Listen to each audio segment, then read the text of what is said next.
Welcome to Moonbase 2.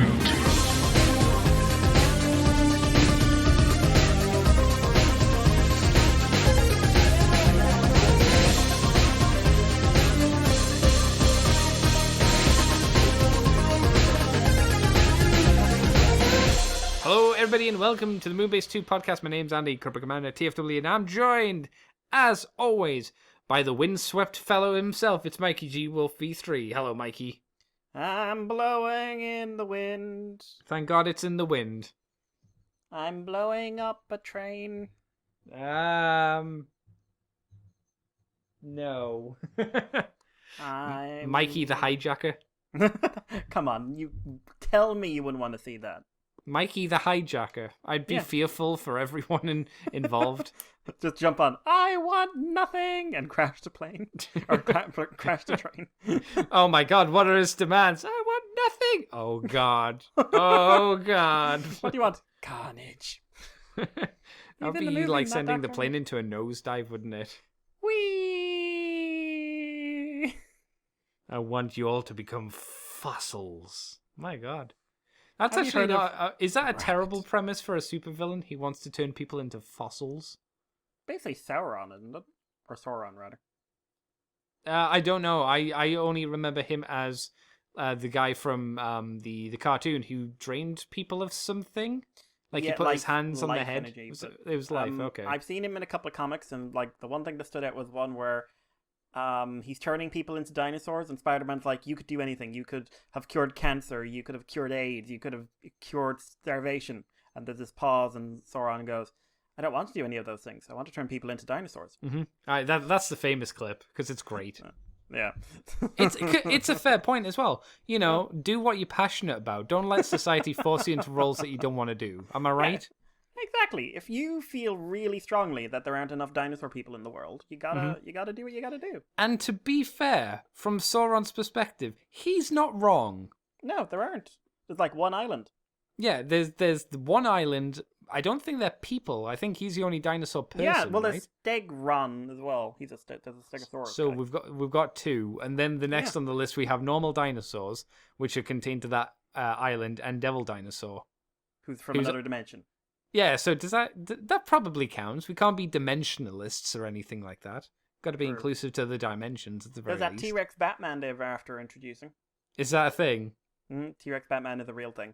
Oh dear. It's a Batman. I don't know the story because it's in a crossover book, but I've seen it. Apparently, it's a crossover book that's good, so I don't believe that. But it's a T-Rex dressed as Batman, and apparently, it's got something to do with that robot he's got in his lair. Oh, right, yeah. But yeah, huh? I believe it's called B-Rex. Huh? Bat-Rex. Yeah. It's not a super cool name. It's not like Bat Cow. No, but then there was like the Bat Cow, the Bat Dog. Yeah. Damien has too many bat animals.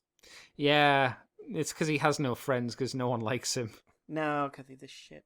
Yep, pretty much. But Mikey, we're here this week to talk about Transformers and transformery things that transform. Well, not all things that transform, because, I mean, we'll get to it. We're going to kick off, Mikey, today with third-party news, as we tend to do. Transform Dreamwave Seacons. Now, I don't know how to say Transform Dreamwave. Is it Transform Dreamwave? Transform Dream Wave? Because they're two separate words. Like, how do you go about saying that name? I don't know. Why would you go with Dreamwave as a name? Why? Just why? I think at least for us who are around that time period, Dreamwave has a very specific things that pop up into your head, and not many of them are positive. Gormless is my main one. Yes. Everybody looks up with a surprised expression.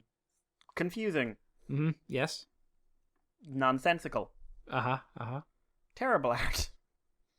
Sometimes. I thought the art was bad then. I think it depends who. Because remember, like, it wasn't always the bad artwork. Because Alex worked on stuff for Dreamwave as well. Alex did stuff for the Armada or the Energon book, I think. Yeah. But it's like they had a house style and you had to stick to it. That's true. True. And that house style was bollocks. Oh, it was distinct though. It got me back into it because it's like poppy. So having gangrene. I wouldn't know. I wouldn't know what gangrene's like. Luckily. But these guys doing the Seacons upgrade kit, or a upgrade kit for the Seacons. That's probably a better way to word it.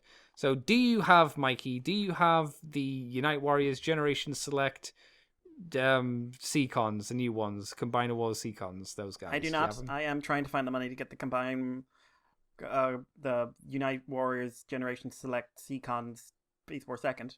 But that's still on the list, is it?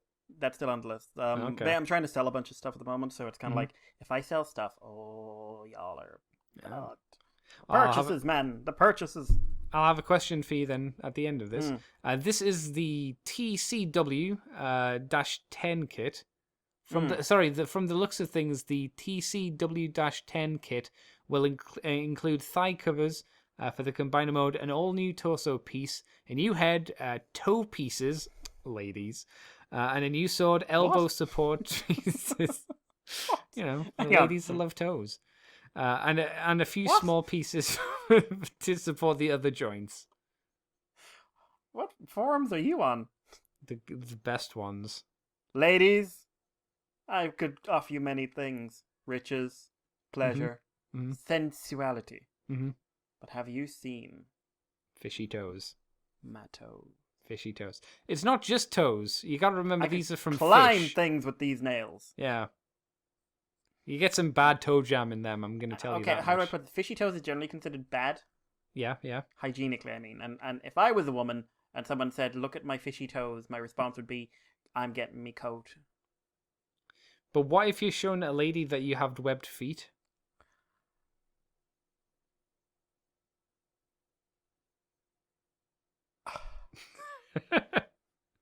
It was a perfectly normal request of just look at my fishy toes, and she's like, oh yeah, they are certainly webbed toes, and you're like, yes they are, and you shake hands and then go back to play Mario Kart or something and ask her to leave. I just asked you around to look at my fishy toes. You may leave now. You may leave. I want to play Mario Kart. You may leave. You may leave. Can I get dressed? You can if you want, but just leave. I don't even know why you took your clothes off. We were here to play Mario Kart and you need to look at my fishy toes? Then you're not very good at Mario Kart. Oh, damn. Damn. What do you think of this upgrade kit, Mikey? Because it definitely helps beef out this figure. Because, I mean, it does suffer from the Combiner Wars effect of him having a thinner waist and a very thin thighs, and obviously the gap in the bicep for the joint to work, so the work as legs as well. How do you think it's turned out? Do you think it's a positive, a negative? I think it overall looks good.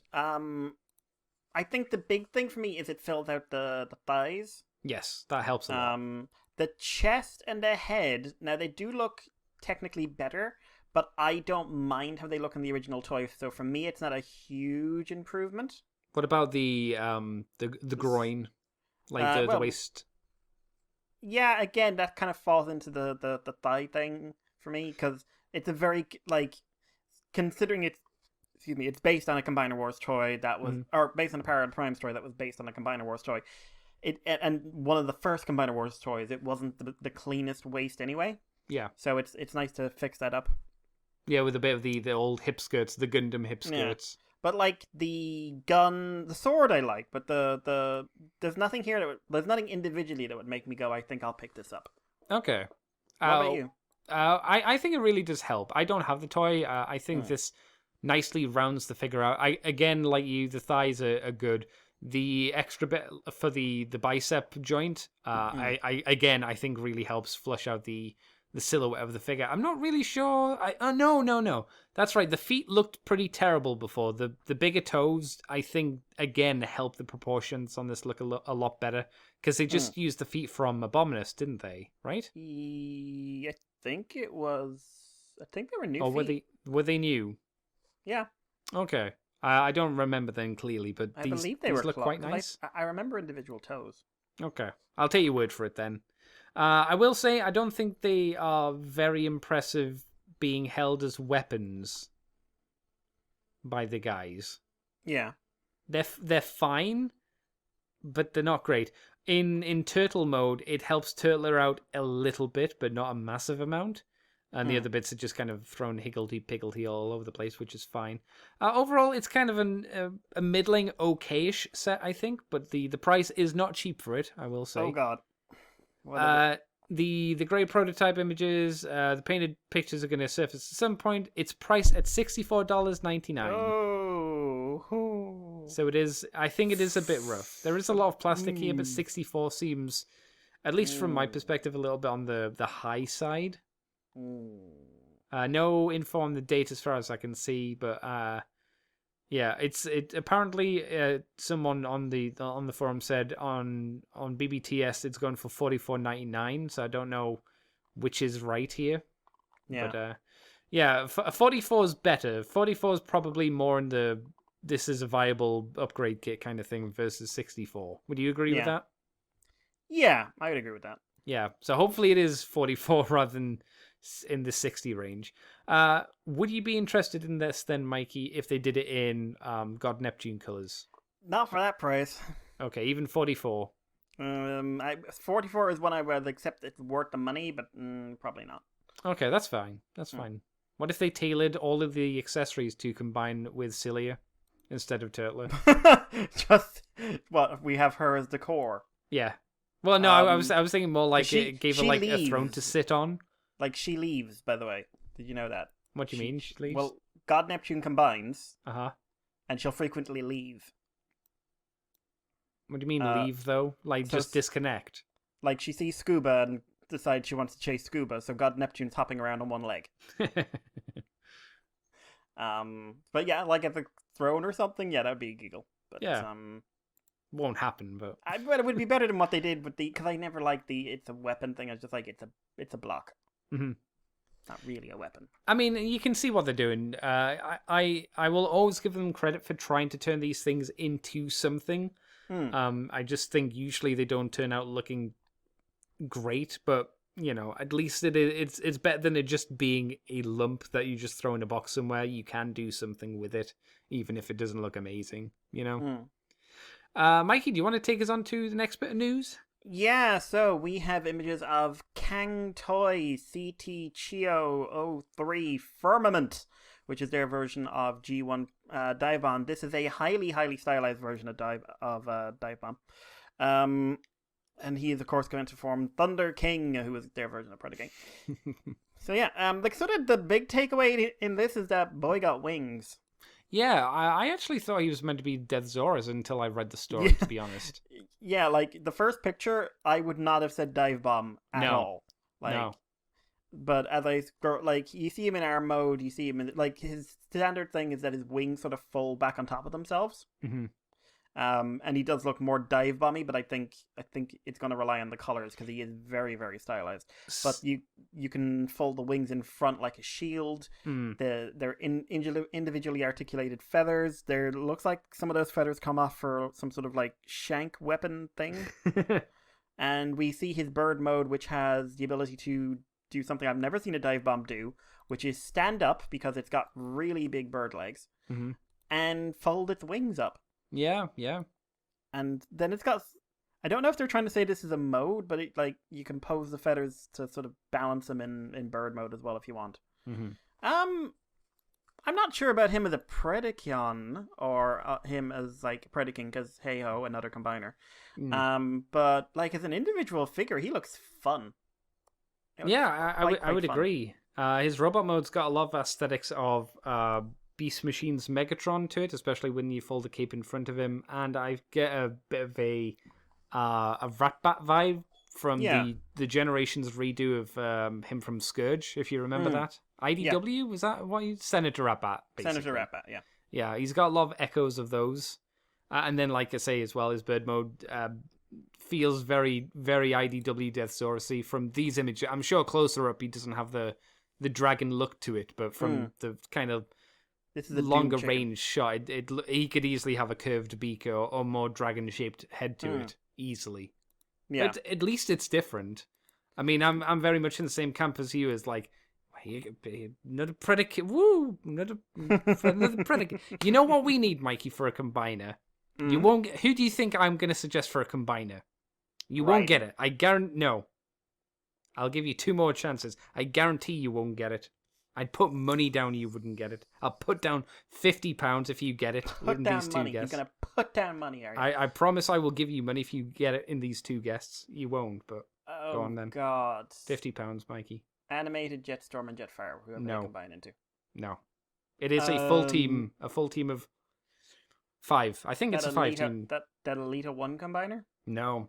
If you say Volcanicus, we're done. No, fuck off, Mikey. Get out of here.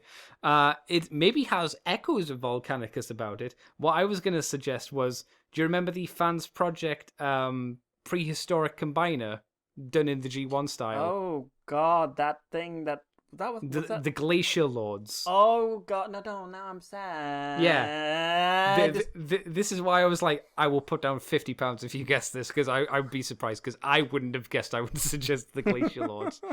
But wouldn't that be cool if someone went, okay, we'll take the Glacier Lords idea and do it in the modern standard? Yeah, because the Glacier Lords then are you could have, super like, good.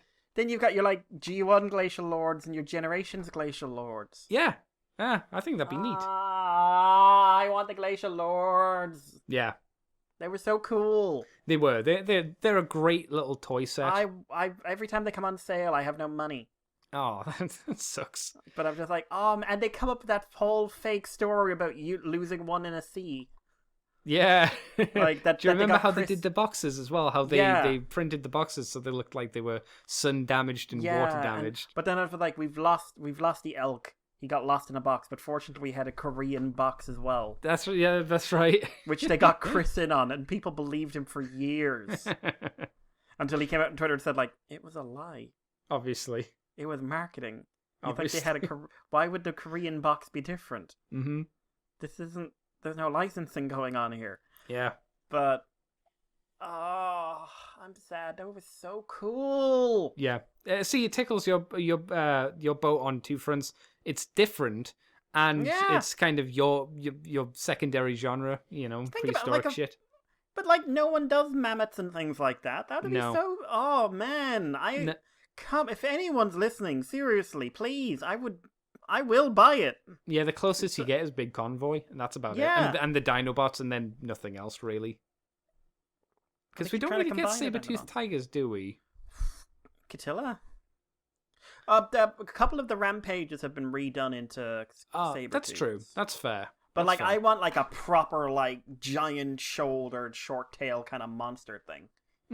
If you're gonna do it like that, go full blown. Give massive shoulders, a big head. Yeah. Really go to town in it. Is it bad? I was gonna suggest an animal, but I can't remember what its English name is. But it's Anomalocaris. Anomalocaris. That's the one. Which do that. Yeah. Oh, that'd be neat. Cambrian combiner. That would be amazing. Do the weird, even maybe even cryptid animals. That'd be kind of fun. As that a would be combiner. neat as well. Nessie is the central, and Bigfoot and young bunyips or chupacabras and stuff as the limbs. I think an issue with doing that might be if you don't do them right, they could have very similar silhouettes to things we've seen before. Most gorilla and ape ones could easily look too much like a Bigfoot or whatever. Yeah, that do it as female Bigfoot. Again, that elk is really interesting because it was based off an old elk, wasn't it? Yeah. Yeah. Stuff like that. That'd be fun. That'd be neat. That'd be really. Oh, I'm upset now. I'm genuinely a bit upset. You're welcome. Because we've been getting all this G1 feckin' stuff. I was thinking, I was listening to a video listening to WTF. WTF attacked me this week. I'm just saying. Were they right to? Because I always assume they. If it's an attack on you, it's probably justified. You can listen. It's literally it's the first part of the show. Oh, okay. Did they just go, fuck you, Mikey? Because unless it's berating for 5 minutes you. Straight. I took it as a personal attack. But they were talking about Aaron just got the Earthrise Optimus. Okay. And he was praising it, but they're also talking about how people are tired of G1, and I'm just like, I understand this Earthrise Optimus as crazy engineering for what it is. Mm-hmm. I really, really do. But what I think that it's probably worth more than a standard Voyager. Sure. But we all know that price is being artificially inflated. Yeah. And when I'm looking at this, I'm thinking about the thing I'll engage with most for the longest period of time, which is the aesthetic. Yeah, because you're not going to be transforming it a lot, really. Not ever, certainly not like, oh, I'll see it every day. I won't transform it every day. Yeah. And when you've got a shelf of Power of the Primes, Earthrise, some third party, maybe Masterpiece, Siege, and it's just like, it's just this wall of G1 Optimus Prime. Yeah. Like, where's the joy in that for you? Like, there will be some. Like, if you're a G1 Optimus Prime collector, you're fucking loving life at the moment. Yeah, but like, I just don't know why you'd want 15 versions of the same guy. Well, to be fair, if you are a big fan of Optimus Prime, that's why you'd probably want it, because I've got a people Grimlock who love shelf. Superman will buy a lot of Superman merch, even though it's just Superman again and again. Same for Batman. Yeah, but like, they're not buying the first Superman costume done by 15 different companies. Sometimes they are. Yeah, but Sometimes that's all they're they are, buying. let's be honest. They're not buying anything else, and they're getting mad at you for wanting other things. I want Zebra Batman, and I want Rainbow Batman. Oh, they're fun ones, yeah. Those are the ones I want. But, Yeah. oh man, I would kill for something like the Glacial Lords. That'd be great. Oh, it would be fantastic. Like, to get a good company to do it as well. Fans Project, greatest failure and greatest achievement. It's in when my I lost eyes. faith in them. In January, it's when I lost complete faith in them. You mean on the release schedule or something else? Yeah, when they never followed it up. See, I think I lost faith in the fans at that point, because I think the sales weren't amazing on them. I think that's what it was, right? The fans are just terrible people. But I also, like, it was around the same time they were doing the Dinobots, and their Dinobot fans, yay, yay! No. I remember how happy you were with some of those Dinobots. The first couple were so good, and then I think the designer changed. You got one of them, didn't you? Yeah, and I really, really liked him. Kellis. Yeah. He was chunky and fun. I still want to get the Dinobot girls from that, because they're fucking hilarious. Right. But, like, they're so bad. Like, their dinosaur modes are so bad. They're terrible, but it was just like, hey, their boobs flip up. The most important part. Yeah, but no, you weren't, like, God, Slash is so much better as a dinosaur than they were. And I don't really like the Slash toy that much. Yeah, no, it suffers from being the scale that it is. And again, from trying to be a raptor. Yeah. So, yeah, thanks, Andy. Thanks for that. Yeah. My mission in life, Mikey, is to always make sure that you're depressed. It's working. Yay! Friendship! I'll move us on, though, Mr. Mikey, because we do have more to talk about. We've got an officially licensed Transformer X Quickus? Now, let's see. Weakus. Quicks. That's not how you spell Quicks. That's not how you spell it. Quicks Mikey. These guys are doing a Soundwave vinyl bust. The cool thing about this, even though it's G1, it's basically him with a DJ deck. He's got some pimpin' thick chains around his necks. Some pirate stickers, I would say, in places of where they'd usually go, because he's, underground and piratey, I guess. It's slightly stylized. It's not 100% like unique, but it's not just full on just this is the basic G1. There's a bit of differences here and there. It's going to be a Mighty Jax with 2 X's exclusive item. When I say X, I usually cross my arms in an X shape, just so people at home can see, because that's how podcasting works. If you're wondering, this will be available at 9 a.m. EST, 2 p.m. BST, on Wednesday, the 24th of this month. So it's been and gone. So I don't know whether you can still get these. The first 100 orders receive a signed Soundwave poster from Quicks. It's 6 inches tall, 8 inches wide. It's a vinyl bust, as mentioned. Oh boy. Wow. It's $249, which features free shipping worldwide. That's good. Limited to 500 pieces, and it's expected to ship out in October of this year. I think it's a neat little statue. I think it's a bit different from what you'd usually see. I think it's strange he has no legs. It's basically boobs up, and then his base, like I say, is his little turntable. But it's nice. I don't know. What do you think, Mikey? Do you like it? Do you think it's cute? Yeah. I think it's neat. People are mad about the price, but it's like a 500-piece exclusive by a high credit art designer type who calls himself Quicks. I suspect you're paying for the brand as much as something else. Probably. But no, I think this looks really fun. Yeah. I like the idea of a pirate soundwave. Yeah, DJ underground pirate radio soundwave. Yeah, yeah. it's pretty good. With his gold chains and his, for some reason, spots. See, whenever I think of pirate radio, I think of... Did you ever see the movie Eight-Legged Freaks, Mikey? Yes, many moons ago. Yeah. Also, amazing movie. Really like it. It's silly fun. The spiders squeak and go, no, no, no, as they're about to die. Amazing. Well, it was great. So many people killed by spiders. It was great. Yeah, the pirate radio guy in that. That's the image I was getting in my mind of pirate radio. That guy who's talking about the conspiracies and whatnot.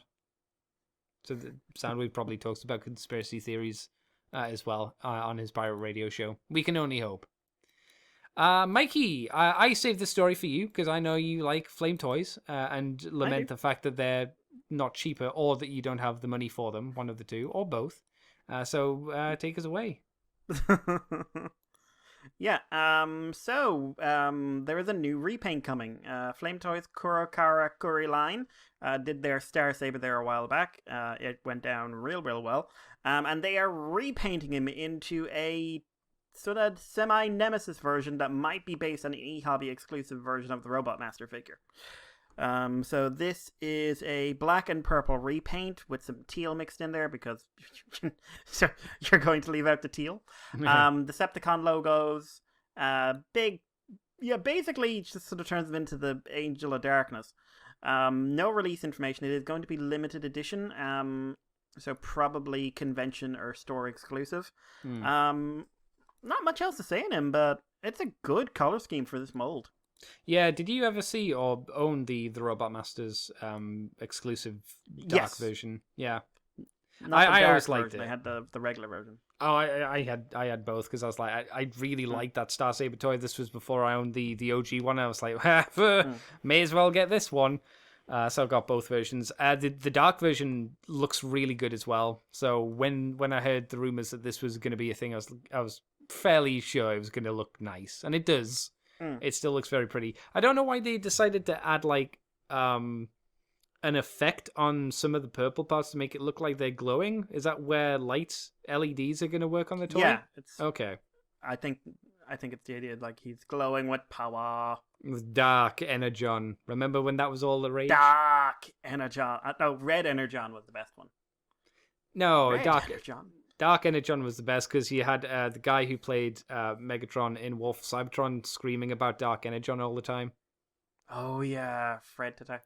And he had a hella good voice, and him screaming about Dark Energon was amazing. Dark Energon.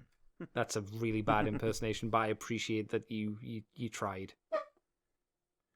Yeah, I really like the Star Saber. He looks neat. Better or worse than the OG version, Mikey?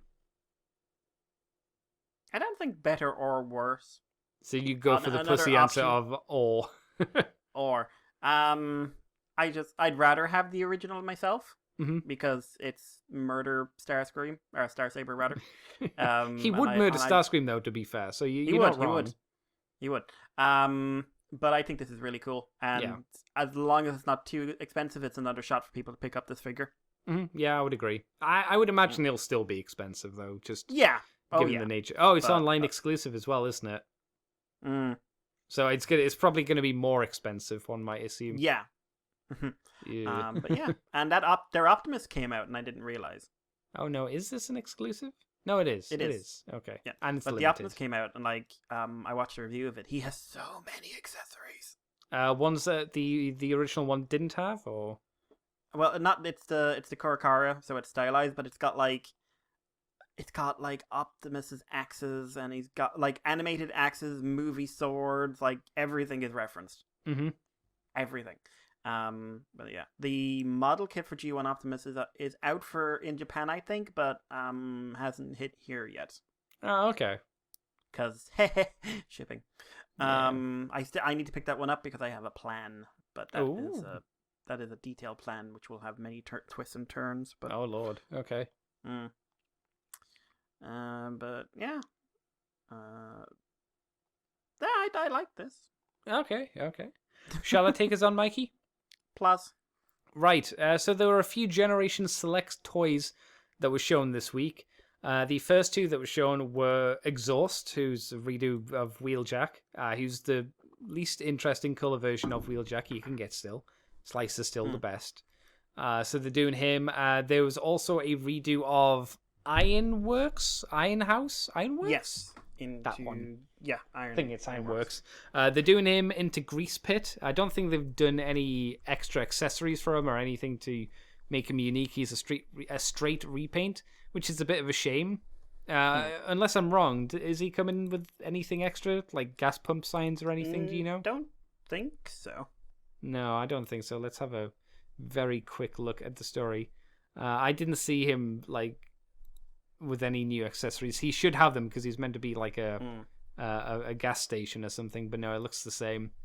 We also during a live stream, which I was surprised about, got the announcement for a Centurion drone from Brunt. A Centurion drone being that thing that appeared in the Stormbringer. No. So the original Centurion goes back to like Marvel. Okay. Spotlight Double Dealer, I believe, was the first time the Centurion drone appeared. I think, yeah, but they were all also in Stormbringer as well, I'm sure, right? Don't remember. I think they were. I could be wrong. So he's getting done. There's also Tigertracks. Well, he's not just on his own. Yeah, I'll get to that. I know, but you have to do it together. Okay. He's coming with an accessory pack of stuff that third-party companies have been doing for years. Right? I love the joy in your voice when you said that. It's because it's so. I don't want to get to it. I didn't want to get to it just Andy, yet. it is a market to make it. It's not bad. It's not a bad idea. It's not a bad idea. The problem is, I think most people who would have wanted this stuff would have already bought it, But right? these are for Earthrise. What the fuck does that matter? These are for Earthrise. They're scaled to Earthrise. Is it? I mean, they might be different. I suppose I'll give you that. But Earthrise. do you remember whenever we see these things and we're like, these are the most boring accessories you could probably get? It's like, I'll go through the accessories just so you know. Yeah. There's a cage for Ravage. Woo. Mm-hmm. Do we have a Ravage? Yeah, that's a good question. I don't think so. That might mean we're getting one. Was there a Siege Ravage? No. No, because didn't Soundwave come with Laserbeak? Yeah, I'm just wondering if there was like a 2-pack. I don't think so. Siege Ravage. Hang on, Transformer Siege Ravage. Are we wrong? Yes. Oh God, I forgot about this. It's the really tubby one. Oh yeah. Oh. That came with the TV the Laserbeak that had the TV face. That's right. Yeah. And it is the really tubby Ravage. I forgot about Fatty Ravage. Okay, so cage for Ravage. There's a small Soundwave. When he's shrunk down. There is a gun Megatron that can be held. Yeah. What's the radar dish from? I don't know. I think that's for. I thought it was for Scorponok, but I watched the stream, but I don't remember what that was. Is it? I would take a guess. I could be wrong. I would take a guess and say it's for the drone thing inside of the trailer of Prime. Maybe that. Maybe. Then there's 1, 2, 3, 4 guns for different like people. Sideswipe, Bumblebee, and a few others. Yeah, there is a camera reflector. Mm-hmm. What's the? There's an ion rifle, Prime's gun. There's a jetpack. There's Roller. Oh, Roller. I'm gonna shit my pants. There's an Energon mace for Megatron. There's 2 Energon cubes and a energy axe for Optimus Prime. Did I miss anything? There's like a black thing. That's the extension barrel for Megatron. Yeah. That's right. Is there anything else, or is that it? That's all I know of. Okay. Yeah. Okay. I'm clearly not impressed by this, Mikey. Will you be the ray of sunlight here in this dark, stormy Andy cloud? I mean, it's all right. Yeah. I mean, it's scaled to the toys they're intended to go with. I mean, I also think that it's a very predictable set. Yeah, something that the third-party companies probably would have done. Maybe, I mean, at least you get a figure with this. And I like the Brunt. I know you don't, but I do like the Brunt. Yeah, I wasn't a fan. So my most positive thing to say is maybe they'll follow up with better ones. You know what? It would have been even funnier. Mm-hmm. And almost like, are you fucking joking? If instead of a lot of these accessories, they gave you thigh fillers. They're like, third-party companies can do thigh fillers. So could we. We'll make you buy the extra plastic. I don't know. You know how, like, if you wanted to, we would have still said the Earthrise Optimus Prime had inflated prices. But if you put in some of these things into that, at least I would have gone, okay, this is stuff that I don't want. This is stuff that I don't need, but I don't know. It's weird. I don't think it's very cool. I'm sure there are some people that are excited about it, but I don't know, man. What else is there? The Tigertracks, so yellow sideswipe. That's still a thing people like and want. There's also let's go down the actual list. There's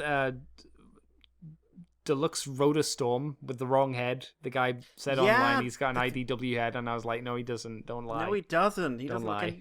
What? No, it's not. What? It's not even his G1 head. It's not. No, it's Spinister's head. Yeah, it's just a redeco of Spinister. IDW head. I missed that. Yeah, on the live stream, he said it was an IDW head. It's like, has he seen IDW? I don't know. I think because to be fair, Rotorstorm don't look like that. I think to be fair, I think he just made a mistake. Oh yeah, like I don't mind that. It's just very strange. But I would prefer... It's a funny mistake to make when everyone in the crowd's like, "Whoa, whoa, no, well, hold the phone there, boy." Yeah. it's a real fucking shame because I would have been way on board with this if he had the right head.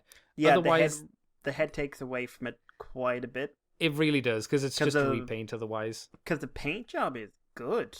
Yeah, it's pretty on point. Good, it's good the right paint, colors for him. Obviously, he has his legs aren't. He's not 100% accurate to the original toy, but you know that's not going to happen with a repaint. I don't expect it to. No, but if it's Generation Selects, I would have hoped it would be at least be a retool. Yeah, exactly. Because it's online, you're paying more for it, so I don't. I mean, we have seen Generation Select toys with new molded parts. I'm sure, right? They haven't all just been repaints. I don't think. Like Star Convoy. Yeah. And a few others, but like Star Convoy had loads of changes to it.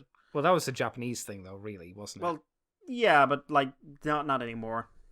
Like, it was a Japanese thing that was ported over. That's how that feels like. It's difficult to tell what is what anymore.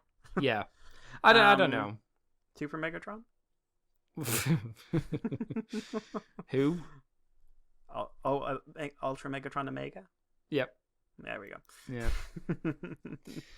So yeah, I really I'd be way more on board with this if it had the right head. It doesn't. I find it disappointing and a bit of a misstep. Yeah. But what are you gonna do? So what else was there?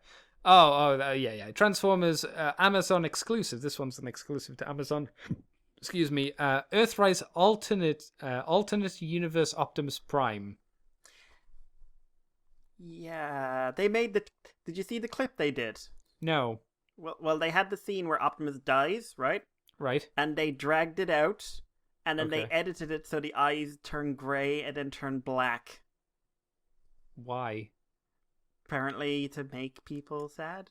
But yeah, so this is an alternate universe Optimus Prime who sure looks like Optimus is dead. Yeah, sleep mode. He's just sleeping. Yeah. Apparently this will play into the Netflix show. No. Oh, do you know what it'll be like? An Earthrise Optimus is like an alternate reality counterpart they find. That's what this is. Or maybe like a future vision. Yeah. Prime will have a flash forward and see him die to Megatron or something. Yeah, just lying there. I mean, it's sleep mode Optimus Prime. It's a grayscale version of Optimus Prime. You know, We got the release date for Siege as well. Oh, for the stuff I mentioned. Yeah. Yeah, sorry. The 30th of Tigertracks July. is the 1st of Oh September. no! Like Oh. since we just said it there, like The show you mean? The show is out okay. on the 30th. It's the 30th. Okay. Mm. Yeah. But yeah, the Tigertracks 1st of September, Rotorstorm 1st of August, alternate Optimus Prime is July the 1st, so that's in a few days' time in theory. I don't know whether that just means .com or whether that will spread out to the other Amazons as well. Yeah, maybe. Maybe not. Walmart exclusives. We'll be talking about this in a bit, but we've got Transformers Red. So their exclusives will be Transformers G1 Megatron, Transformers G1 Optimus Prime, G1 Soundwave, and G1 Blaster. There are some more reveals we'll talk about. Blaster is just a reissue. Oh, that's right. Yeah, it's a vintage reissue of Blaster. It will be £30. Who again? I went. Oh, we've had this one a few times. I feel like. No, what they haven't done. What? The Dinobots. No, I'm not letting it go. They remade Soundwave. That is true. they did remake Soundwave. So should we talk about the red stuff, Mikey? I want to leave that as its own thing. Okay, so I'll leave that for you to talk about then. But these ones are going to be coming out apparently the 1st of September. Walmart exclusives, whatever that means or matters. The Centurion set is a Plus exclusive. Pulse. Yeah, Pulse. Not You're Plus. doing well today. Eyes are not good. They're not working with me. 1st of August for it, so not too far off for that either. And that's them. That's the stuff. Is that right? Yeah, that's the stuff. I'll also talk about the possible first look at an Earthrise Dirge figure. So it's a remold of the Starscream toy, which isn't a huge surprise. No, but I like Thundercracker and Dirge are the two I'd want. But Thundercracker's in a 2-pack with Really, Mikey? Dirge? Yeah, his life is pain. You don't want Ramjet? No, like Ramjet's a different story. I don't want Ramjet. Ramjet will be in my house anyway. That's just life. But like Dirge, his life is suffering, and I can relate to that. I can sell you on a Ramjet. Ramjet, 2-pack. Don't say what I know you're going to say. 2-pack or multi-pack with the mini Constructicons. Oh, I want voice clips.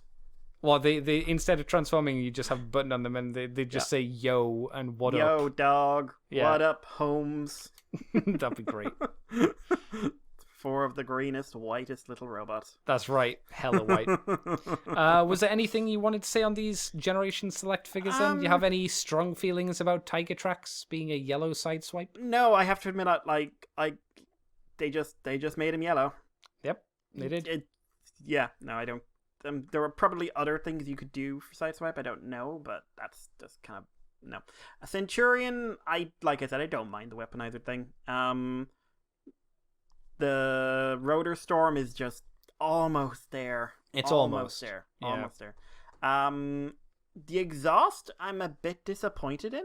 Why about that? Because I just look at it and just see an exhaust and I go, eh. Because they don't, obviously they can't go the full Marlboro route, but no. They've made him, they have too much red. Oh, okay. It makes his chest look really dull. Right. So I'm a little disappointed there. The grease pit, I think, looks fun. Yes. The colors are mad and ludicrous and very G2. Mm-hmm. So I'm liking him. I guess a thing I don't like about it is they're not going to be doing all of the bases. No, all of the Micromaster bases. This is your lot, really. I mean, are we getting? Is there the airport one coming out? Is that a thing, or am I? I don't know. The only one I know for certain is the Ironworks mold. Yeah, who's definitely out. Yeah, I think it's a shame. I mean, third parties will more than likely come along and give him the grease pit. I mean, give him the stuff to make him into an actual pump station and whatnot. So that's fine.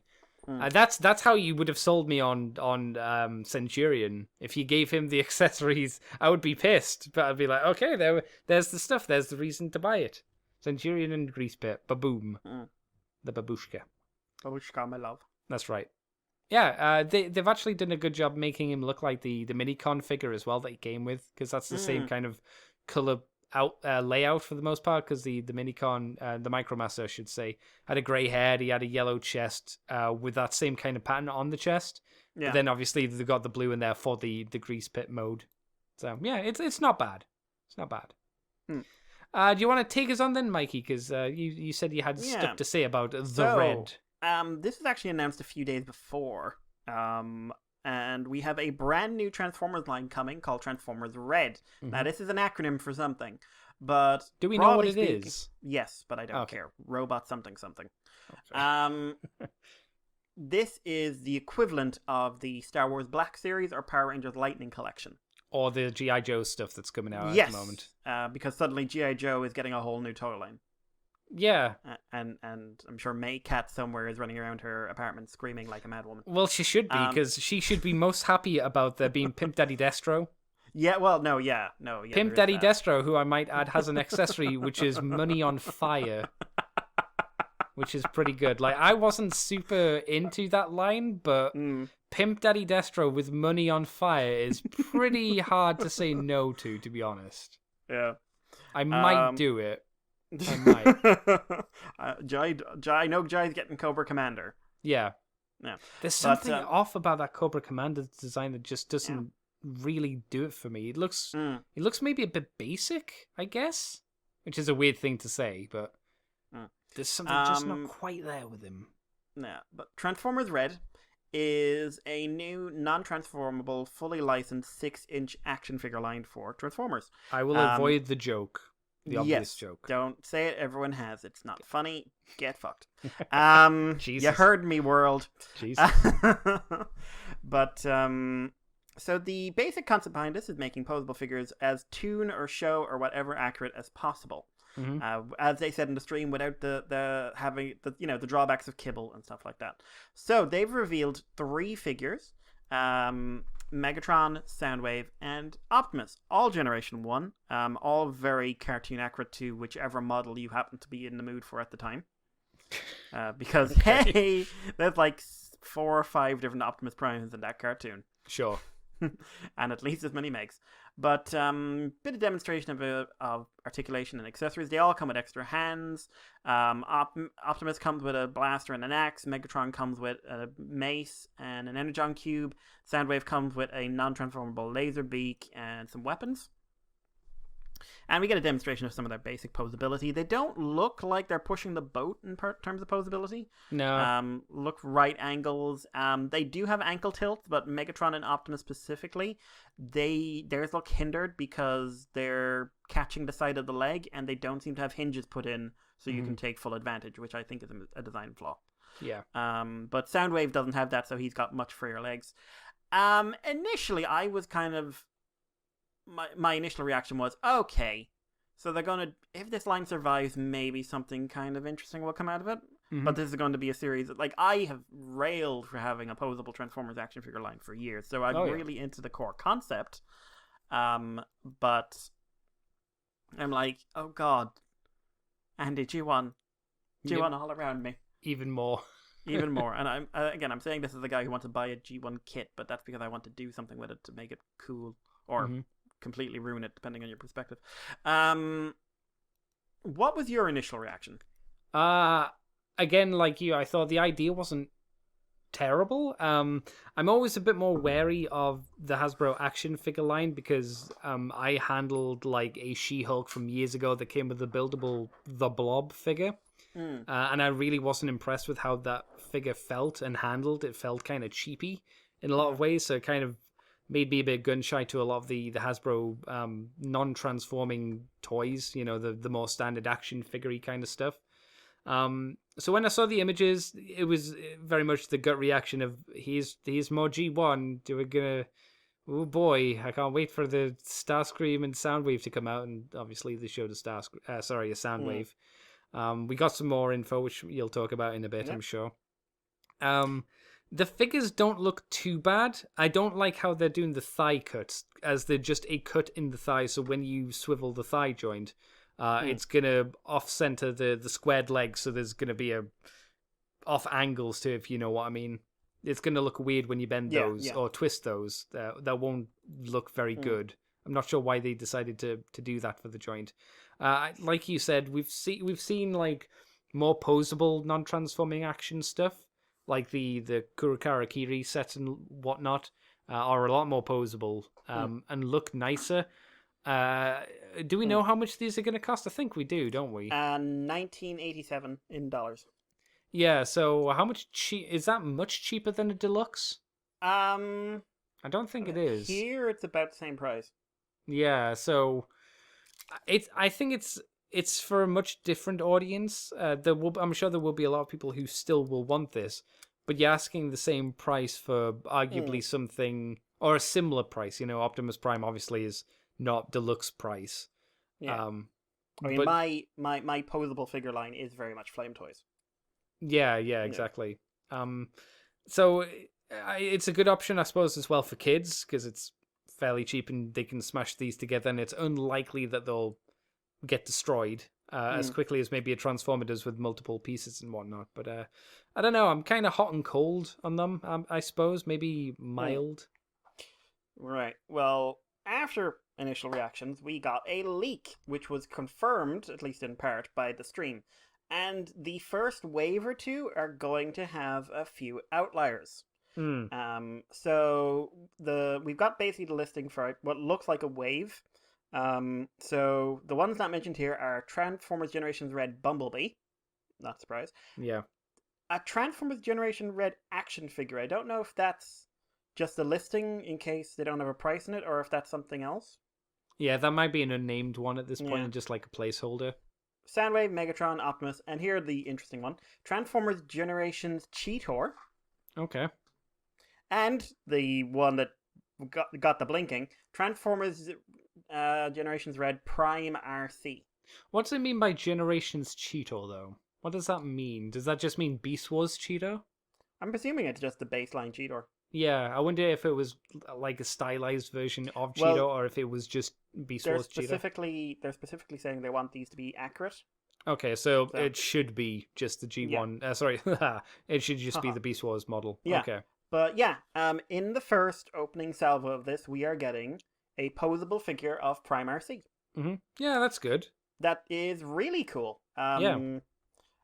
She is going to have a lot less hindrance than the G1 boys. Yes. And it's Prime RC, who is a fantastic character. Mm-hmm. And it's a not G1 thing in the first round. Yep. So I'm thinking about this in terms of how the Lightning Collection plays out, because I'm not so familiar with the Black. And the Lightning Collection kind of has save character, save character, save character, left field. Right. In each wave. Yeah. Sometimes 2 left field, sometimes not.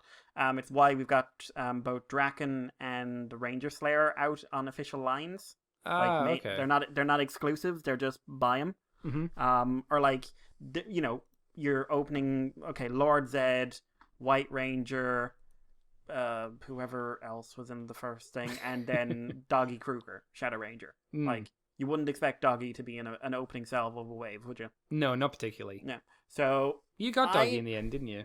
Yeah, he's good. Like, the Lightning Collection's below like the Japanese collector lines I'm used to, but I think it's pretty solid. And if these are the same quality, that's a good thing. Like, I heard Marvel Legends improved as well, but so I am definitely into the idea of non G1 characters in this line. Obviously, I want to see how she turns out, but I will get RC. I might get Megatron, but I am definitely getting RC. Okay. I want to see what she's like. I want to see what we can expect going forward. I want to support that character specifically. I am one thing that concerns me, because again, going with stuff like Black and Lightning, you can reuse a lot of those body parts. Right. You don't have that freedom with Transformers unless you're doing specific characters. No, it's probably a lot harder, right? Yeah, so like we can get these can all be like Soundwave and Optimus can be painted into a few different color schemes. Mm-hmm. Megatron, not really. There's no one. I mean, who would you do Megatron as? The very first original version of Megatron idea. Black Helmet Megatron, or whatever. And like Prime, there's a couple of options for Prime RC. There's a couple of options for Cheetor, etc. Mm-hmm. But yeah, I want to see more characters. I want to see them, like, let's say this line gets successful. I want them to delve into the Unicron trilogy, into animated. I'd say if it got successful enough, have a weird subline for rescue bots. But do you think it will be successful? Because I don't know. I think it would be hard to sell a lot of Transformers fans, like I say, similar price but without a transforming gimmick. Yeah, well, again, I always said a lot of Transformer fans don't collect other lines, or if they do, they're very selective in their thinking, in my opinion. But yeah, no, like a lot of people have already railed against this simply on the lack of transformation. That's your prerogative. I'm not going to judge you for wanting that, but I want this to succeed because there are characters we'll probably look at the main line. There are characters we're never going to see again at this rate, because at least one more line is going to be all the same characters you got on the line before with a couple of extras. Kind of feels like it. And I don't think I'm going to see a version of Prime RC or anything like that in a while, or if ever.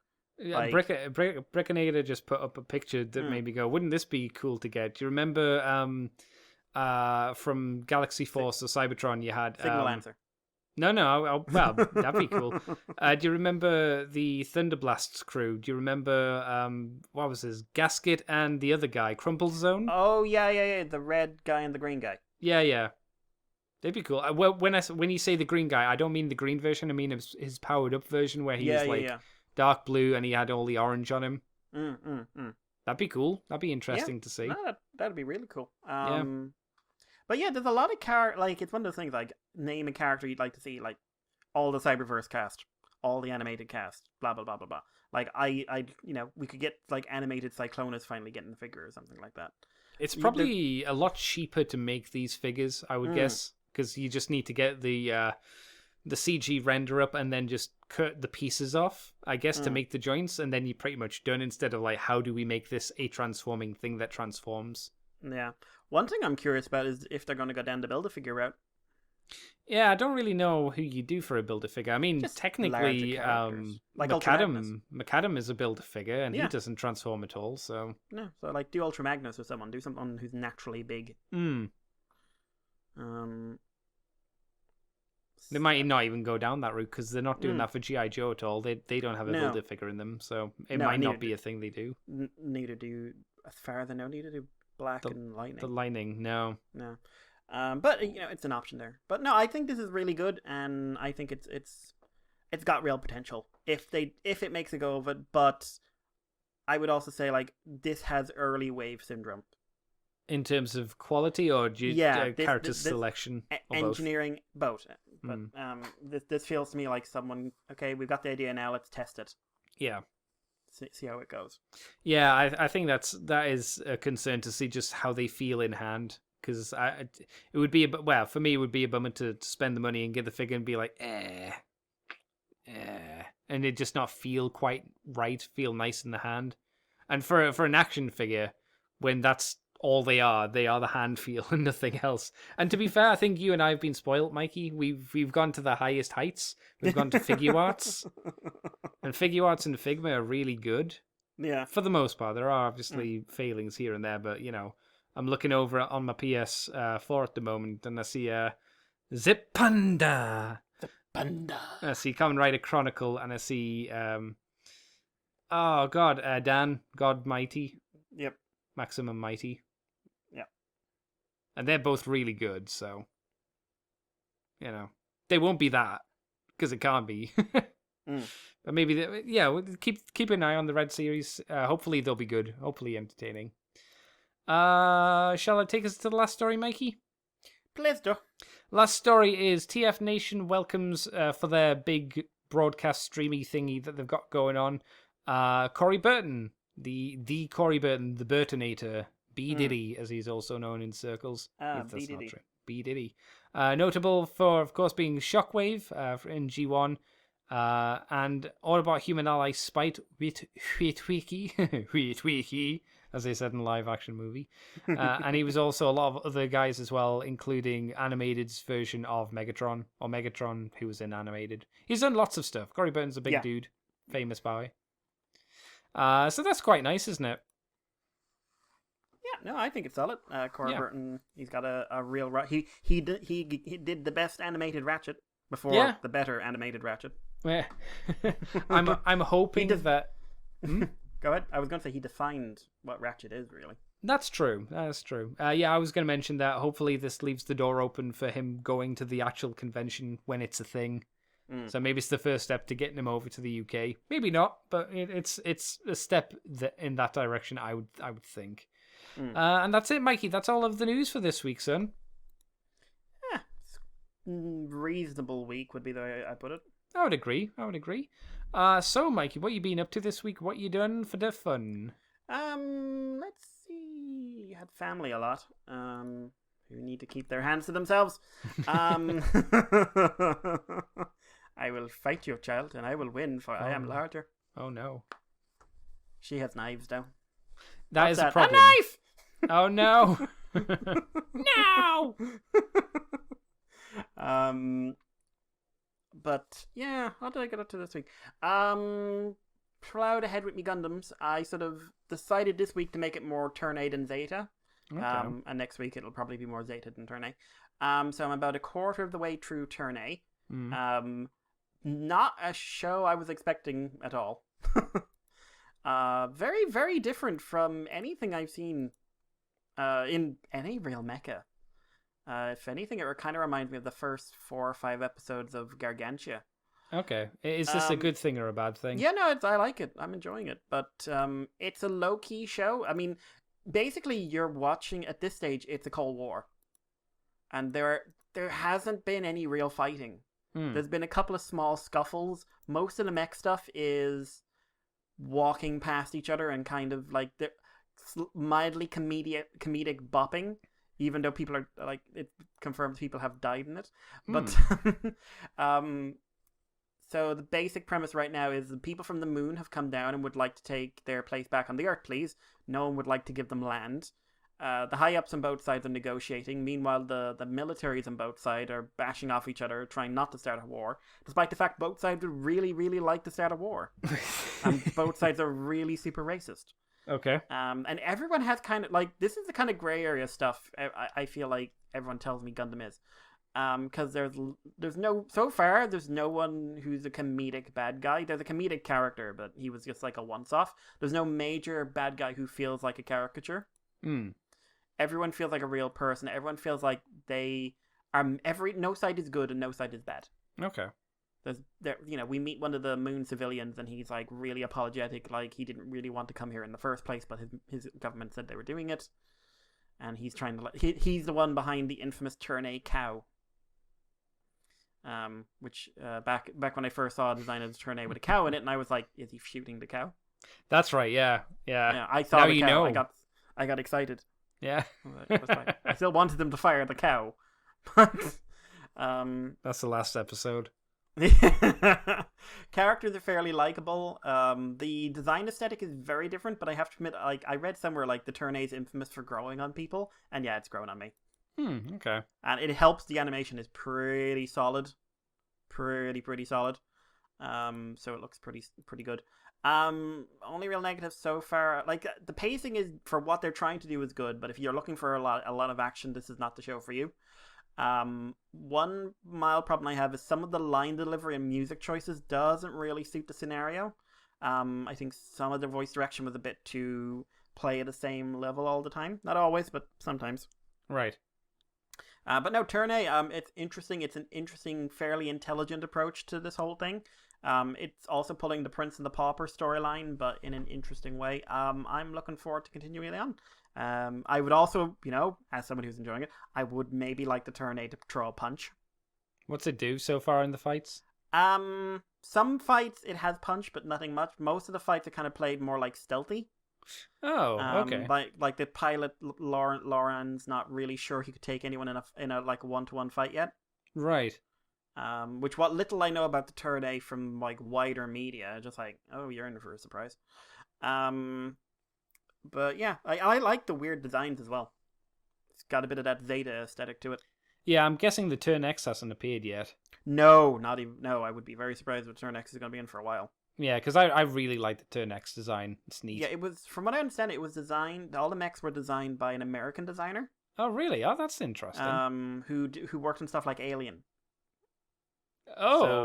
he's Okay. Sid something. Right. Well, I mean, it's not HR Giga, that's for sure. No. Imagine it was. Oh my There'd be God. penises and vaginas everywhere. No, he worked in Ava. Oh, I think you should have said Darling in the Franks, but Eva works as well. No, I still have a passing affection for the first 3/4 of that show. I mean, because of all the sexual stuff in Darling Oh, in the Franks. I know, rather than but I said it in a disparaging way. And it will be directed at Eva. That's fair. But so apparently, like at the time, this really helped. Like the big Gundam creator, like this was kind of when he supposedly won his battle with depression, and he found the designs really encouraging. In 2014, he got interviewed and said like maybe it wasn't the best idea to let him go all out like he did. Maybe it would have been better if the Turn A looked a bit more normal. And like I know they made the Shin Turn A Gunpla. Except to me, they made it look worse because they tried to give it a normal face but still have the mustache. No. I think the design.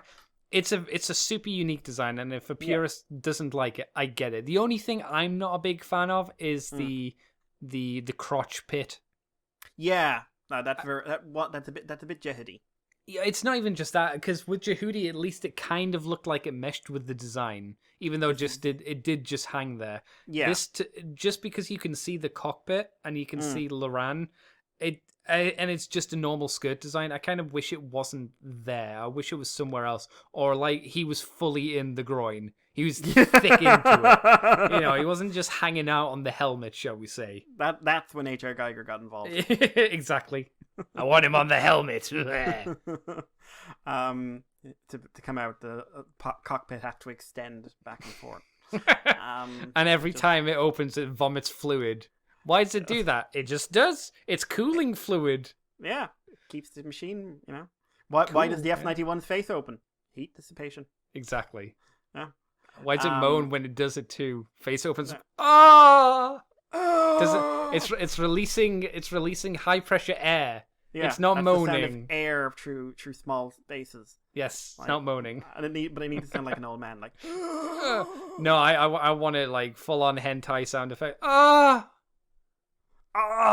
It goes Yamete. Why does it say Yamete? It's just the gas. It's just the air. You're hearing it. You're a problem. You're the problems. You're the pervert. You're the pervert. I'm not wrong. As he runs away. But yeah, it's growing on me. I would like to get the kit was in Hobby Frontline before I started watching the show, like a week before. The high grade. And I was just it's a good kit. Okay, cool, but I was like, and now I'm like, oh shit, I'm 13 episodes in, I like it, and the fucking thing's sold out. Yeah, it's from what I remember, I've got it on my shelf somewhere. It's a pretty fun kit. It gives you 2 chests as well, so you can I think you can only build one or the other. Like, maybe it's a swappable piece, but you can have him so it's his boobs all open up and he shoots the missiles from his tummy and whatnot. Cows. Yeah, yeah, his cows. His collection of cows. I would get a small cow toy and stick it in there. It's quite tall as well, so that's nice. Well, like the Turn A is one of the biggest Gundams. Yeah, it's got like really long legs. I think it's like 20 meters or something. It's something silly, yeah. Because it's not like Psycho size, but it's still pretty big. Yeah, it's big for an average Gundam. Yeah. But no, I'm enjoying it. I'm going to keep watching it. But yeah, I want to dig more into Zeta this week as well. This also ended up being a way more Digimon heavy week than I was expecting. Oh. So, first of all, the new anime is back on TV. Oh, okay. It's been on hiatus for a bit, hasn't it? Yeah. So, episode 4. Still very much the Tai Chi show, which I have mixed feelings about, because I've always said one of the best things about the main series was that it was a really well done ensemble piece. Yeah. Also, I would say the animation's taken a bit of a step back, but you can kind of understand they're out of the pilot now. Yeah. But we get the new evolution sequence, and that looks really cool. Although, again, slight criticism. I really want them to change the music. It's really normal music. Oh. There is an insert song, but that plays after he transforms, and I'm just like, just have the music in it. Does it not go Zetsumetsu Evolution? I'm guessing it doesn't. No. Presented by Zaire. No, just presented by Toei. Oh yeah, that works too. So I'm enjoying that for what it is. I think I want that show to really get its legs under it because I'm a little impatient now because of the break. Hmm. You know, because it feels like it should be further along, and I'm having to remind myself. I mean, it did go off the air for 2 months. Wow, that's a long time. Understandable, but oh man, that's a bummer if you're into the show. Yeah, and Bill Divers is back in a week or two as well. Yeah, I heard that. That's good. So, and then I just stumbled upon this. The last Digimon Last Evolution Kizuna movie leaked. Sort of a review sample copy of it or something, and that got subbed and got on the internet. That's the one set in the future, isn't it? Where That's they're the all one- old kids. They're Teenagers. technically it's set in 2010, Okay, and so Digimon. It's a sequel to Try. It's a sequel. that's right. Yeah. And it's capping off the original adventure timeline. Mm-hmm. So different. So Toei is still doing the animation for it, but they brought in another company, and it looks to me like the other company did most of the work. Also, a different writing team, directorial team than Try. So the style is a lot more in line with the original show, but like modernized rather than stylized. If you get me. And like they've even got like Try did hyper detailed evolution scenes. These have like just modernized version of the original evolutions. Okay. So if your nostalgia button's going to be hit hard by this one. Basic story is it's been a few years since Try. Everyone's kind of like late teens, early 20s. Taichi and Matt are at college, and a few others. Like Izzy is now running a company because he's a super genius, and they're all kind of living their lives, but they're also kind of all operating as Digimon police. So like a Digimon shows up and they get involved, and they're like quite well known for it. Like it's like you're always going on about like what you're doing with yourself, and you're like some super celebrity here in college because you go fight monsters every day. Other children with Digimon partners start passing out, and it turns out a Digimon called Aosmon is doing it. They've got to start tracking it down. Something goes wrong, and they realize that having a chosen partner Digimon has a sell-by date. And once you're powering the Digimon to transform based on your potential energy, which is how much potential you have for freedom in your life, broadly speaking. Because like there's always been an emotional thing to it, but now it's like almost like how you perceive your unlimited potential. Right. And that's why children are chosen, because they have much broader spectrums of where they could go. And when you're an adult, you're screwed. Yeah, no, well, it's like, growing up's good, but you are getting more limited. Yeah. Which means you have less potential energy. And at some point, and it's different for everyone, you're going to hit a point where you don't have enough energy to have the bond anymore. And it's very strongly implied the Digimon will die. Oh. Or, like, have their data dispersed. Okay. And the two who are oldest, and who are also, like, mentally at a point where they are limiting their potential the most by narrowing in on certain elements, like not necessarily having jobs, but growing up, are Taichi and Yamato. So Gabumon or Agumon have a literal ticking clock over their heads. The sword of Damocles. Yeah, except they'll be erased at the end of it instead of being stabbed a lot. Sure. It's got the best fight scenes in the entire franchise. They are very pretty. Very, very pretty. Like, it opens with an 8-minute fight scene. Wow. An 8-minute 4-on-1 fight scene, and it's very well animated. Also, I really like the facial expressions in these are really well done. The background facial expressions that are going on constantly, very good. Like, animation in this is top notch. Like, I like Try. I think Try has a lot of problems, but I like Try. But its stylization was not for everyone, and their fight scenes were always pretty short. It's just what they were going for. This is lots of fight scenes, lots of energy, lots of facial expressions, really good energy. It's like very, very pretty. Also, I think the writing is really good.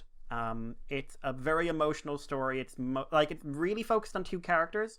So if you're a favorite Sora or something like that, you're out of luck. But it's not she's dropped out of the whole thing altogether. She's hanging out with her Digimon. She's not fighting anymore. It's fine. But it's really about the two boys, both their relationship to their Digimon and their relationship to their maturing, because for different reasons, both of them kind of resist it. Because in some ways, like, Taichi feels like he's living his kind of perfect life. Right. He's in college, he's working away, and he fights monsters to save the world.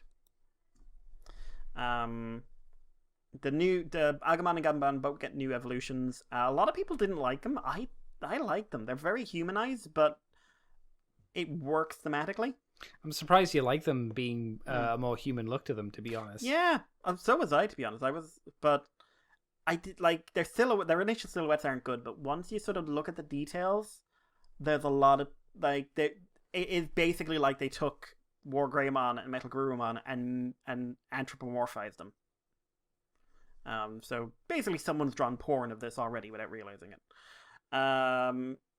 I think there are going to be nerds who take this movie as a bit of an attack, because it is talking about growing up and leaving. It's like you leave friends behind, you get more responsibility, blah blah blah. I don't think it's saying like, oh, the Digimon are being erased.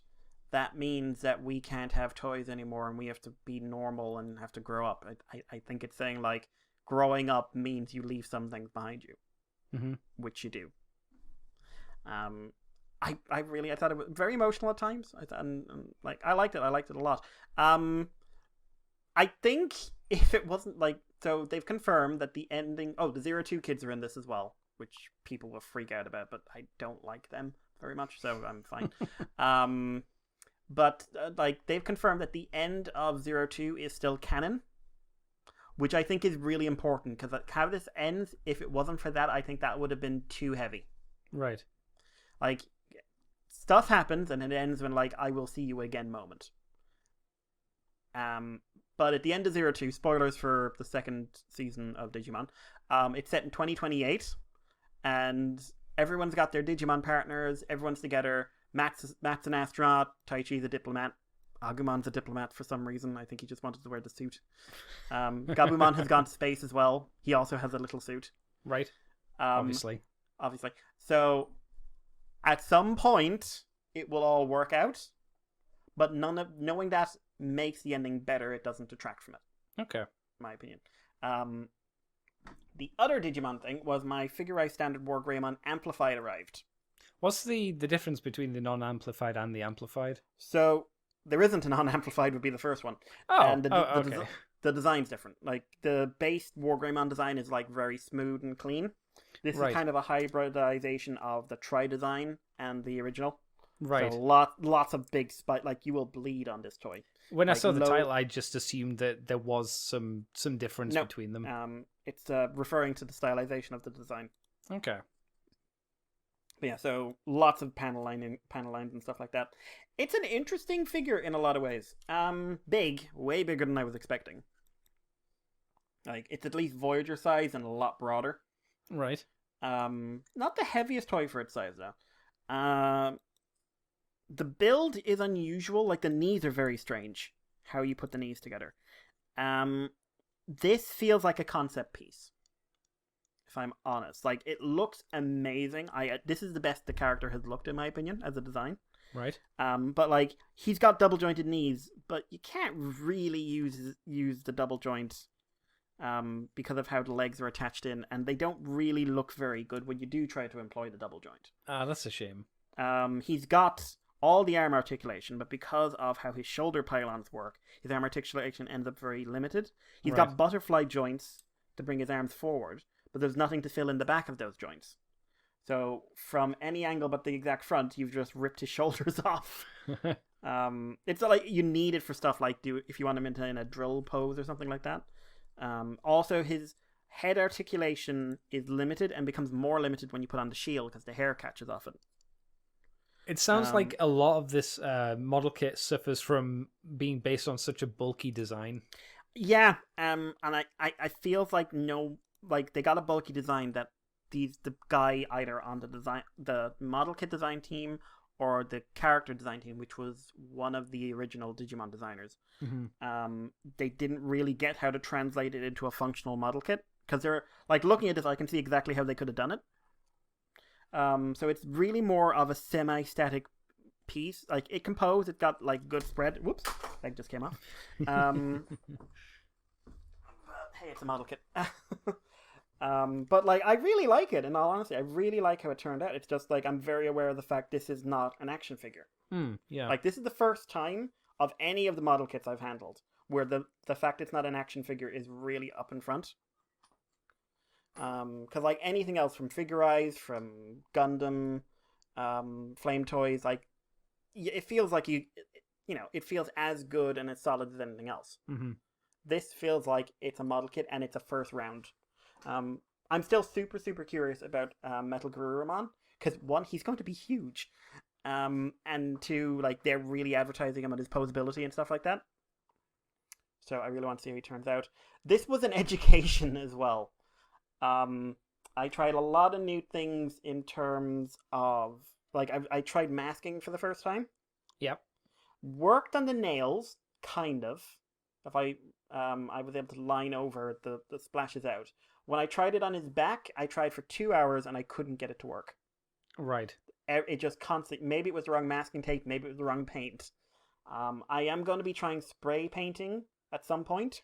I was going to say, like, masking's mainly... I think it's better to use it when you're doing airbrushing or stuff like that. Well, I won't be airbrushing because I'm not buying an airbrusher, but I will be using some spray cans. Yet. You won't be buying one but, yet. Also, my panel liner started to die during this. So, like, his shoulders are not great looking. I then switched over to my pore panel liner.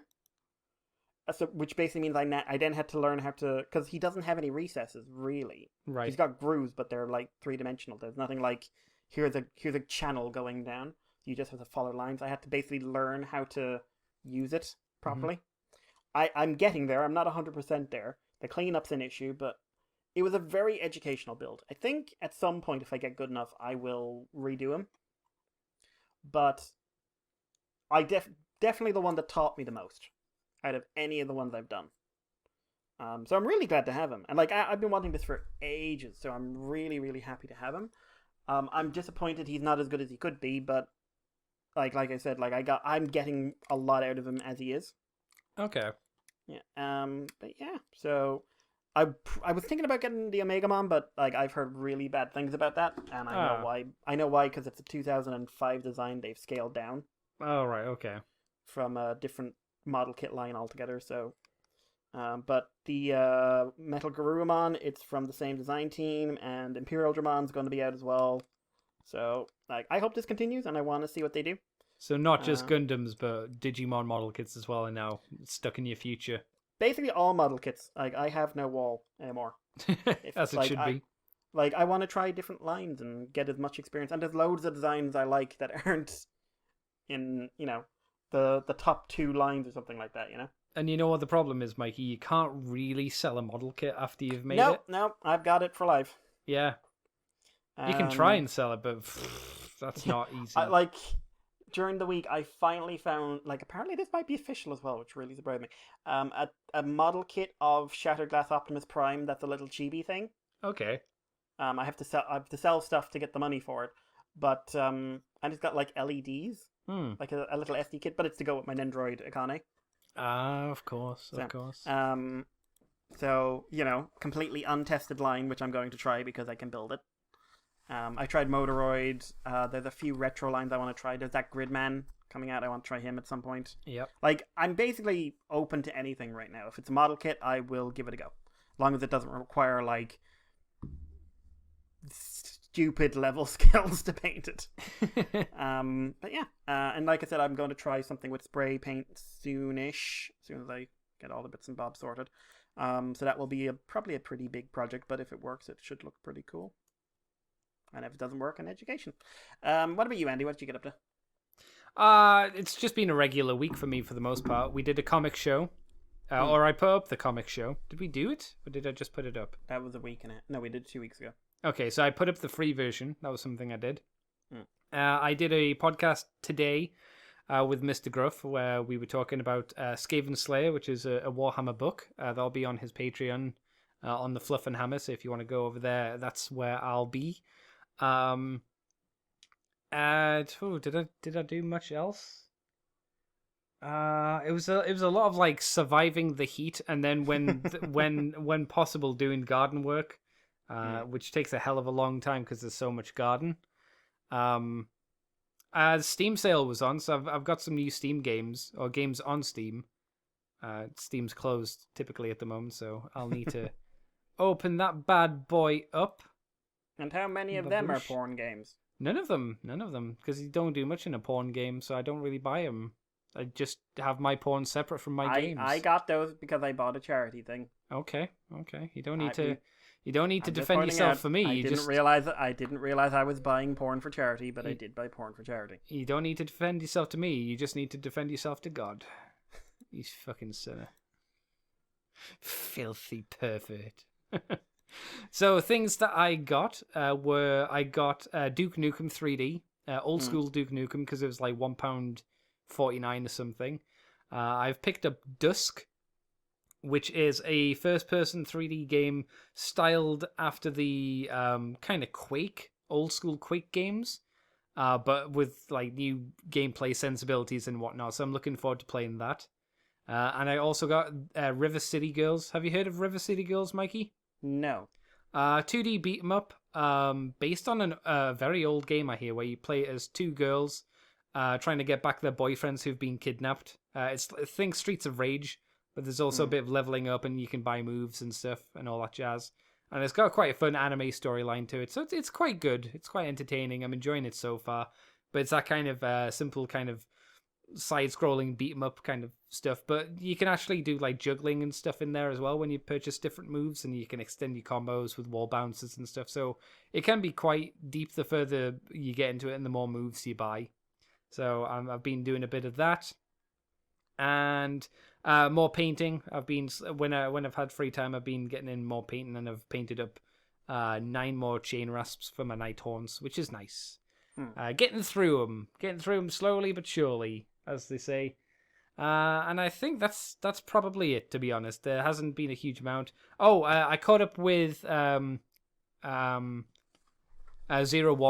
1 episode behind, not including the 0.5 episode, which you say I should probably watch. I will say that I think the trousers arc has been kind of dull, is how I would say. Like there's some interesting bits in there, but going from as you mentioned weeks ago, the tournament arc style, it floated around that and didn't really do a huge amount with it for a very long time.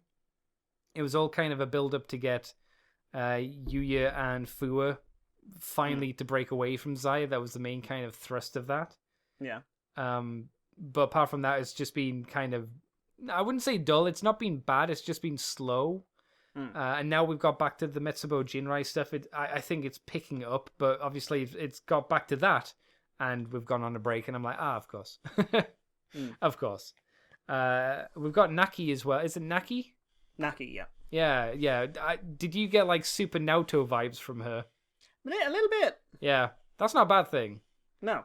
I was like, hey, is it Naoto? She's got Naoto hairstyle, kind of talks in the same speech pattern, or like same tone as Naoto probably does. So I was like, okay, I'm into they're that. an interesting one, is Naki. Yeah. Controversial as well outside the fandom. How so? Because Naki's officially non-gendered. Okay. Because the actor is. And a lot of people are pissed. About what?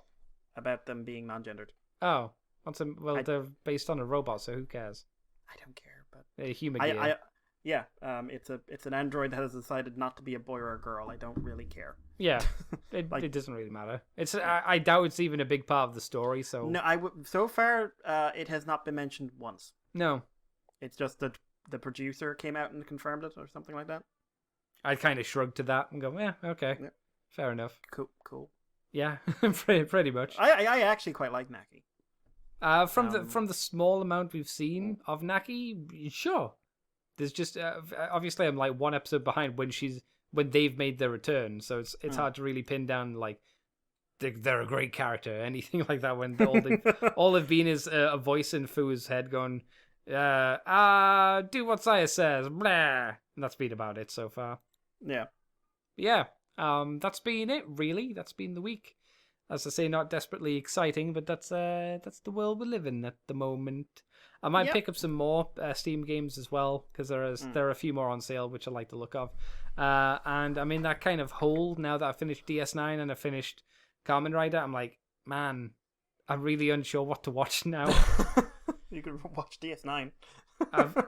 Although I really like DS9, I'm not sure I could go straight back to it. Yeah, I've been trying to, I want to watch something live action, but I'm not sure what. Well, there is DS9, obviously. There is... yeah, but I just did a rewatch of that. There's Next Gen. Specific episodes of Next Gen. Yeah, same with... I mean, I was rewatching Voyager for a bit and stopped. Oh, I've got a show for you, Mikey. It's on Channel 4. The best episodes of Big Brother. Uh-oh. Oh, of course. Why didn't I think of that? I know it's your favourite show, Mikey. It should have been straight on your lips. I mean, God, I don't miss an episode of Big Brother these days. That is true. You literally do not miss an episode of Big Brother these days. Yeah. I've been an adamant Big Brother fan. My sister used to be so... One summer, every day, it was a struggle to get her to watch anything else. Oh, God. Every single day, you'd want to watch anything else. Did she watch it live as well? Like when there was there was no sound and they deliberately edited out bits? Yeah, she'd be sitting there in front of the TV for hours watching it. Watching people do nothing. Yeah. Oh my God. It was and it was supposed to be back in the day when it was it's a social experiment. I'm just like, no, it fucking wasn't. But I think the first episode was. First series, I know they actually just wanted to see what would happen. Yeah. And then they realized it made money and it became a collection of lunatics. Oh yeah, totally. Also, wrestling's real. There's a lot of wrestling on my feed this week. It's very strange. Really? Oh, okay. I don't care, but no. But yeah, no. I still remember episodes of that. That's depressing. Yeah, no. Big brother's little brother. He's in the Big Brother house. That was my introduction to what's his name? The really pompous guy with the beard, long hair. He did the extra shows. He was a host. Oh God, the prick. Yeah. He went over to America Brand. to do Russell Brand. Yeah, I hated it. That was my introduction to Russell Brand, and he may be a nice guy, but wow, I find him dreadfully irritating. Aggressively irritating. Yeah, I don't think he's a nice guy either, to be honest. I think he's guy who believes in some things I believe in, but I don't think he's particularly a pleasant person. Perhaps not. Maybe it would be a difference if you saw him in person, but yeah. I'm not rushing to be by his side. Yeah. To get my senpai sticker. I don't really feel like taking the chance. He's maybe he's brilliant. Mm-hmm. Yeah, fine, good for him. Mikey ain't willing to run the risk, the gambit. So yeah, that's been my week, and that's all the stuff we've been up to. We will be getting out the comic show. Well, I'll be getting it out. I'll be putting it up and edited on Tuesday because we're recording tomorrow. Yep. And the woo woo will be out on Wednesday because I'm recording it on Tuesday. Andy, what is the woo woo? The woo woo will be me and Mr. Jason Kirk talking about 7 episodes of bad DS9 episodes. The worst episode from each season of DS9. So 7 episodes from each individual season. Spoiler, yes, the first episode... the first episode we're talking about from season 1 is, of course, Move Along Home. I was going to be a dick and say duet. See, I made the joke last night that Far Beyond the Stars... Can you imagine? Can you imagine if you were like Far Beyond the Stars is a terrible episode? The character delivery and acting are poor. The idea and concept of the story poorly implemented and just what timing, aggressive. Andy, that would be to be attacking it. I know, right? I know. That's why I said it in a call with friends because I thought if I said this on a show, which you just did, which I did, and I'm not going to edit out, but I'm explaining it. And I did. I gave the context that it was a joke. If you didn't explain that with a joke, this would be a poor time to do that. Yes, a very poor time. Like you don't have to like that episode. I mean, I think there's something wrong with you if you don't. I would agree. It's a good episode. It's so good. Yeah, Brother Benny. No, seriously, it's just so good. It's not my favorite episode though. No, God, no. Like, I will say it's a good episode, but there are episodes I like a lot more than Yeah. it. Like, I just think for me, it's a top 10. But I would actually put I don't know whether it's better, but in my enjoyment factor, I would put Duet over it. I think Duet's better. No, Duet's my number one. Duet is my Ooh. favorite episode. It is really good. Because Duet was the first time, and not only is it the first time I think DS9 really challenges you as a viewer and as the characters, it's so well put together. Yeah, it is. Like, it is, for me, it is a 10 out of 10 episode. I really like I know it's cheating, but I really like Way of the Warrior. Like the opening for season 4. That's I really like good. that. It's got great action. It introduces a lot of ideas and concept. It's got Bald Benny with the goatee. It's like the introduction of that. So it's like, oh man. The Cisco has arrived. Yeah, everything comes together at that point. And of course, season 7, oh god, what's its name? It's like the most famous episode. Garrick. What about Garrick? That episode of like Garrick and Cisco, and I don't want to spoil it for anyone who hasn't seen it because it is really Garrick good. And Cisco. And the Romulans. Oh, yeah. In the Pale Moonlight. Pale Moonlight. Pale Moonlight. That's really good as well. That's amazing. Like I also like is it season 2 or 3? The episode with Garrick and Bashir, where Garrick's dying. Oh, yeah, that's the side story though in that episode, isn't it? That's the B plot. And I remember, that's the A plot. That's the A plot. Is it? Yeah, I must have jumped that episode because because it's when his claustrophobia is really kicking in as well, and he's got the chip on in his head and it's killing him, and he's trying to wean him off of it. It's just like I love Garrick so much, and that episode is where Andrew Robinson just embraced what the character was. Yeah, it's a goodie. But yeah, like I'm trying to figure out like worst episode because I haven't heard this worst episodes because it hasn't been recorded yet. But, like Move Along Home, obviously, very bad. I wouldn't say very bad. I'd say not very in bad the grand for scheme DS9. In the grand scheme of things, bad. Yeah. Always like everything you say is a qualifier of for DS9. Yes, 100%. That one with cross dresses would be one I'd have in there. That's Prophet and Lace. Yes. I never remember names. I used to remember just what happens. I remember because I've recently watched it, and obviously I've done the research for the show.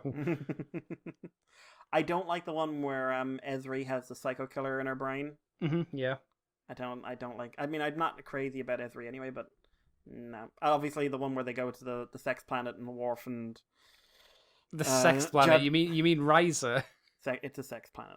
It is a planet where anyone can walk up to any beautiful man, woman, or thing, or anything in between, wave a statue at them, and get laid. Yeah.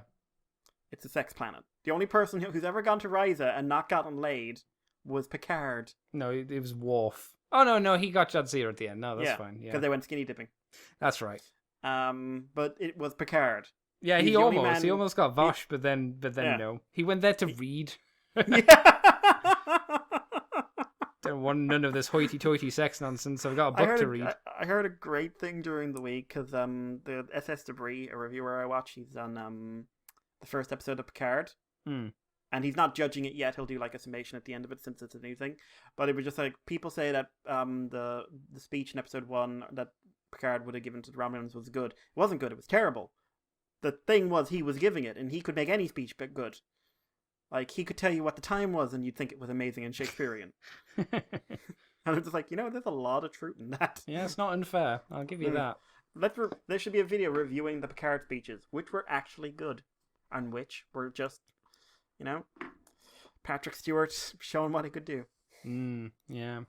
I'll look forward to listening to that one. I'm very curious. Hopefully it'll be good. Mikey, where can people find you on the internet if you want them to? You can send me a message, Iris Paleo, and of course you can send us an email on themoonbase2@gmail.com or contact us on Facebook or Libsyn or Twitter and the other places. If you're on Patreon, we take messages there as well, and other many butskis, many places.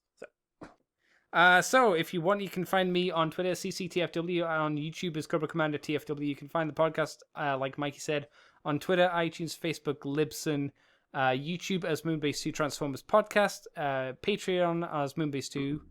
Patreon.com/Moonbase 2.